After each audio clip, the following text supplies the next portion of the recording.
You ever notice how every American pretends they're not obsessed with money, while simultaneously acting like the entire purpose of existing is to convince other people that they have more of it than they really do? It starts early. Nobody teaches kids about taxes or credit scores, but they all learn the difference between Target shoes and Nike shoes before they can spell their own names. Childhood capitalism is adorable. My backpack is cooler than yours. Therefore, I am a superior organism. And then obviously, nobody grows out of it. The backpack just becomes a car or a house or whatever else the neighbors can see and quietly judge. We all love saying money doesn't buy happiness, mostly because we don't have enough of it to test the theory. And yet, happiness is always parked in someone else's driveway, usually in the form of a 2023 SUV bought with a 2028 paycheck. The American way. I swear the country should put "Buy now, cry later" on the flag. The bald eagle can hold a credit card in one claw and a foreclosure notice in the other. The funniest part is how we treat being rich like a personality trait, even when nobody in the room is actually rich. Most Americans aren't wealthy. They are just temporarily convinced they will be once that business idea takes off, once that promotion hits, once crypto goes back up, once the universe realizes they're special and showers them in passive income. It's like delusion mixed with optimism and sprinkled with denial. The seasoning blend of the middle class. But status is different. Status doesn't require wealth, only the ability to impersonate it for long enough that nobody asks questions. Credit cards are perfect for this. That little plastic rectangle is basically a temporary permission slip to cosplay as someone more successful than you. Swipe it enough times and strangers will assume you're winning. Of course, there's no applause during bankruptcy court, but at least, for a while, you got to feel like the main character. The idea in this country is simple. The richer you look, the better you must be doing. It doesn't matter if your soul is collapsing like a bad folding chair and your debt is multiplying like horny rabbits. Looks are currency. The American dream isn't about becoming rich. It's about convincing everyone else you are long enough to die with dignity or at least a good credit limit. And let's not pretend we're innocent. Everyone judges. Go to any suburban barbecue and watch middle-aged couples silently compare net worth using only eyes and appetizers. It's like an invisible Olympics of who has the better patio furniture and kids with fewer behavioral disorders. Show up with the wrong brand of sparkling water and you might as well wear a sign that says, "My mortgage rate is grotesque." Americans buy things they don't need to impress people they don't like and destroy their financial future because the economy told them to do it. If capitalism had a slogan, it would be, "You would be happier if you bought something." And people believe it. We have emotional support purchases, retail therapy, consumer serotonin. Who needs a therapist when there's Amazon Prime? Nothing screams success like packages on the porch. Congratulations. You spent money, again. Amazon should just send you a high-five sticker with every delivery.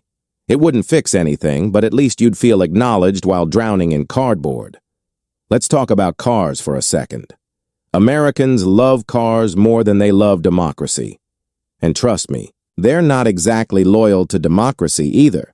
A car here isn't transportation, it's a rolling Tinder bio. You drive a fancy SUV and suddenly you're a responsible parent with good credit. Doesn't matter that the car payment costs more than your groceries.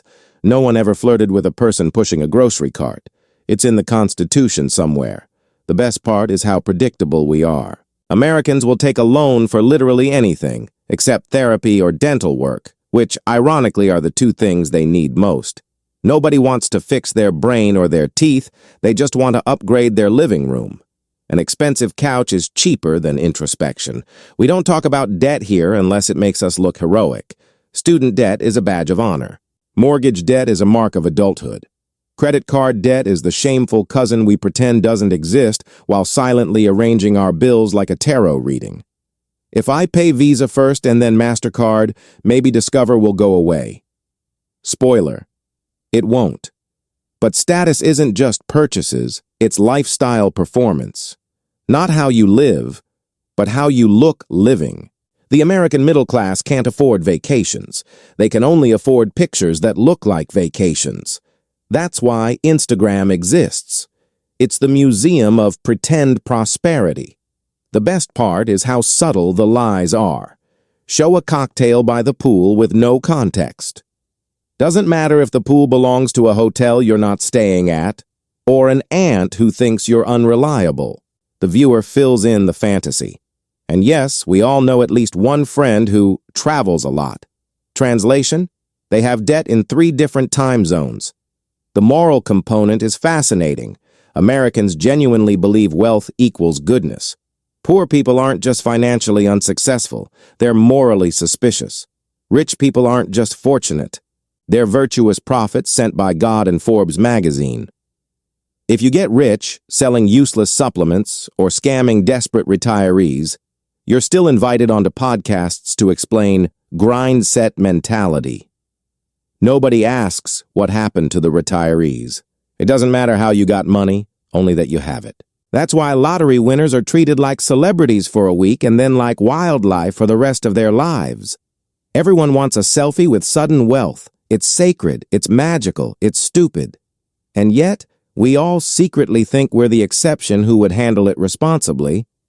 Sure. Just like we'd all drive exactly the speed limit if given a Ferrari. Meanwhile, the wealthy, truly wealthy, don't show off. They hide. They blend. They commit tax fraud quietly, like raccoons eating out of a trash can. Very few Lamborghinis in the real elite class. A billionaire is more likely to pull up in a Toyota than a neon supercar because the government doesn't audit Toyotas. The flashy ones, the ones flexing watches and private jet photos, those are middle class with marketing skills. America is full of fake rich, fake humble, and fake modest. The real thing is almost never what it looks like. That's the magic trick of capitalism, illusion dressed as aspiration, and we pay for it monthly, sometimes with interest. The funniest delusion in this country is that status is democratic. Like theoretically anyone can earn it. All you need is the right job, the right house, the right wardrobe, the right social circle, the right personality, the right jawline, the right skincare routine, the right political opinions, the right hobbies, and of course the right phone case, because God forbid you show up with the wrong phone case. That's basically a hate crime in the upper middle class. And don't get me started on weddings. Weddings in America are competitive consumer warfare disguised as romance. Love is optional. The open bar is not. You can always tell how serious the relationship is by how many people were tricked into buying matching outfits. And the guests spend the entire ceremony calculating the value of the event. This centerpiece is at least $200, so the marriage should last 2 years, give or take. That's the American metric for commitment, cost per year of dysfunction. Meanwhile, the bride is walking down the aisle like she's entering the Hunger Games, because the real prize isn't marriage. It's outperforming her sorority sister's wedding from 2021. The groom just smiles, because everyone knows men aren't allowed to have preferences or opinions at weddings. They're basically emotional furniture with tuxedos. But nothing illustrates the American status machine like the suburbs. The suburbs are where status goes to breed. Identical houses, identical lawns, identical cars, identical dogs. And the only way to assert individuality is by spending more money than the neighbor. Our Christmas lights caused a brownout across the county. We're doing great. Suburban families will refinance their homes just to purchase inflatable Santas the size of sedated elephants, anything to prove they're happier than Jim and Karen across the cul-de-sac. Spoiler, they're not. The suburban dad is my favorite species. Every Sunday, he's pacing around Home Depot pretending he's building something important, when everyone knows the only thing he's building is an excuse to avoid talking to his children. And Home Depot is perfect for that, because it's filled with other dads performing the same emotional cosplay. Masculinity through power tools. That's the ritual. Doesn't matter if you don't fix anything. As long as you possess the tools, the illusion remains intact. Speaking of dads, let's talk about boats. If you want to see pure, uncut financial self-sabotage, just observe an American man buying a boat. Boats aren't transportation, they're symbols. Floating proof that a man was once capable of joy before fiscal responsibility murdered him. Every boat should come with a sticker that says, "Ask me about the divorce I am accelerating." And if the dad is the boat, the mom is the kitchen renovation. American mothers have collectively decided that quartz countertops are the solution to whatever existential crisis they're managing. Nothing heals disappointment like new cabinets.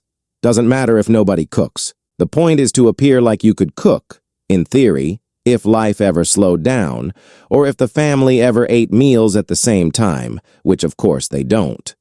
Then there are kids. Kids are basically status tokens with GPA scores. American parents treat college admissions like medieval tournaments.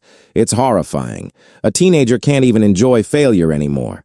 Their burnout has to be productive. And the higher the tuition, the greater the perceived virtue. My child attends a prestigious institution designed to make sure we can never retire. Pride. Everything expensive in America doubles as moral superiority. Organic food, therapy dogs, hybrid cars, solar panels, reusable water bottles that look like military equipment. The stuff would be boring if it weren't hilarious watching people perform righteousness through consumer purchases. I'm saving the planet, Kyle. My straw is made of bamboo. What does your straw say about your values? Meanwhile, the planet is melting like a popsicle in Arizona, and nobody knows what to do except buy more bamboo. But for pure pathological status obsession, nothing beats real estate. Real estate is the American Olympics. "We got the house" is the adult equivalent of "we won." And then comes the mortgage. Mortgage is Latin for "congratulations, you will never truly relax again." Homeowners spend their lives oscillating between manic renovation projects and existential dread, while renters quietly judge them for pretending that 30 years of debt is an accomplishment. It's beautiful. The irony is that most Americans aren't chasing luxury, they're chasing validation. Luxury is just the costume. Validation is the drug. And the cheapest dealer in town is social media. Social media is where the hierarchy gets printed in high resolution. Every post is a silent audition for approval. Look, I'm at a restaurant. Look, I'm on vacation. Look, I'm at the gym. Look, I'm drinking water from a $50 bottle so you know I'm hydrated responsibly. Social media made bragging polite and envy aspirational. The only group immune to status anxiety are genuinely wealthy old people. They're done proving things. They don't brag. They don't flex. Their flex is not caring. And that's the final stage of success in America. Indifference. The ability to sit quietly in plain clothes while your dividend portfolio does all the talking. But the average American will never reach that stage. Most die in the loyalty program tier somewhere between Delta Silver and Chase Sapphire. Their legacy isn't wealth or wisdom. It's reward miles and expired coupons. And that's okay. Because the truth is, nobody actually wins the race for status. The race has no finish line, only checkpoints where other runners laugh at your shoes. But here's the twist nobody admits. Status would collapse overnight if Americans stopped pretending they had money. The whole machine depends on acting. Pretend confidence, pretend happiness, pretend stability, pretend success. Especially pretend success. America is built on pretending things are fine. The national anthem should just be a passive-aggressive shrug. And that brings us to the most sacred truth in all of American financial culture. Credit is king. Not money, credit. Money runs out. Credit extends the hallucination. That's why Americans love saying, "I can afford it," when what they really mean is, "My bank hasn't stopped me yet." Credit cards are just tiny optimism engines with interest rates that could legally qualify as bullying. Yet somehow we're proud of this. Proud of juggling bills, proud of lease agreements, proud of financing couches like they're military equipment. It's absurd, but maybe that's what makes it charming. America is a country where even being broke feels entrepreneurial. I'm not drowning in debt. I'm leveraging future potential. Sure, buddy, and I'm the Pope. But maybe that's the American secret. The reason status works here isn't because people are shallow or greedy, though, let's be honest, that helps, but because everyone believes something better is possible, even when it's not. Especially when it's not. Hope is the real currency here. Not dollars, not credit, hope. The belief that tomorrow might finally justify today's stupidity. And if that's not worth maxing out a credit card for, what is?